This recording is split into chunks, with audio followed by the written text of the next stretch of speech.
नमस्कार, माझे नाव अन्वी नितीन जाधव. आमच्या शाळेचे नाव जिल्हा परिषद प्राथमिक कन्या शाळा आहे. मी इयत्ता 6व्या वर्गात शिकते. आज मी तुम्हाला एका प्रयोगाची माहिती सांगत आहे.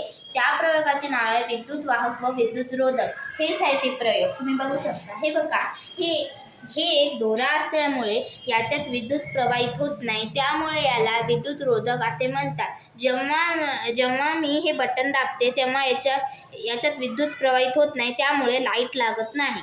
आणि हे काळी असल्यामुळे याच्यात पण विद्युत प्रवाहित होत नाही, त्यामुळे याला विद्युत रोधक असे म्हणतात.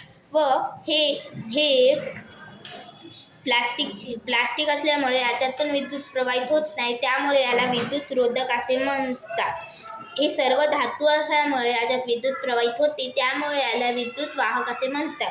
तुम्ही बघू शकता. हे बघा, हे ॲल्युमिनियमची तार आहे. जेव्हा मी बटन दाबते तेव्हा याच्यात वीज प्रवाहित होते, त्यामुळे लाईट लागते.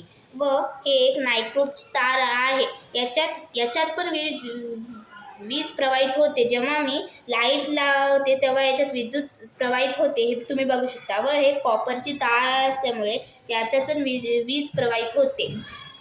धन्यवाद.